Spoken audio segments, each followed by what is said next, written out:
കരുനാഗപ്പള്ളി ആദിനാട് മണ്ഡലം കോൺഗ്രസ് കമ്മിറ്റിയുടെ നേതൃത്വത്തിൽ നിലമ്പൂർ ഉപതെരഞ്ഞെടുപ്പ് വിജയത്തിൽ ആഹ്ലാദ പ്രകടനവും മധുരവിതരണവും സംഘടിപ്പിച്ചു.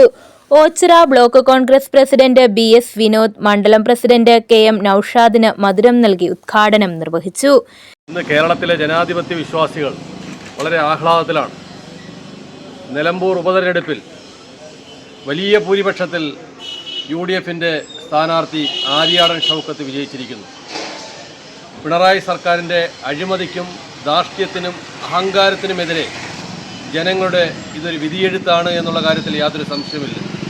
വരാൻ പോകുന്ന നിയമസഭാ തെരഞ്ഞെടുപ്പിൻ്റെ ഒരു സൂചികയാണ് നിലമ്പൂർ UDFന്റെ വിജയം എന്നുള്ള കാര്യത്തിൽ യാതൊരുവിധമായ തർക്കവുമില്ല. അതിശക്തമായ ഈ ഭരണവിരുദ്ധ വികാരത്തിനെതിരെ നിലമ്പൂരിലെ വിജയത്തിൽ ആദിനാട് മണ്ഡലം കോൺഗ്രസ് കമ്മിറ്റി ആഹ്ലാദ പ്രകടനവും മധുര വിതരണവും നടത്തുന്നു. എല്ലാ ജനാധിപത്യ വിശ്വാസികൾക്കും അഭിനന്ദനങ്ങളും ആശംസകളും ഈ അവസരത്തിൽ അറിയിക്കുന്നു. യൂത്ത് കോൺഗ്രസ് സംസ്ഥാന സെക്രട്ടറി ഇർഷാദ് ബഷീർ, ആദിനാട് ഗിരീഷ്, R ഉത്തമൻ, രവിദാസ്, അസീസ് കാവിൽ, സോമൻ അസീസ്, അനിയൻ കുഞ്ഞ്, പ്രസന്നൻ, സുബ്രഹ്മണ്യൻ പൂങ്കാവിൽ, ദിലീപ് കോമളത്ത്, ബിജു തേജോമയ, മധു കൂട്ടുങ്ങൽ തുടങ്ങിയവർ പങ്കെടുത്തു. News bureau, Karunagappally.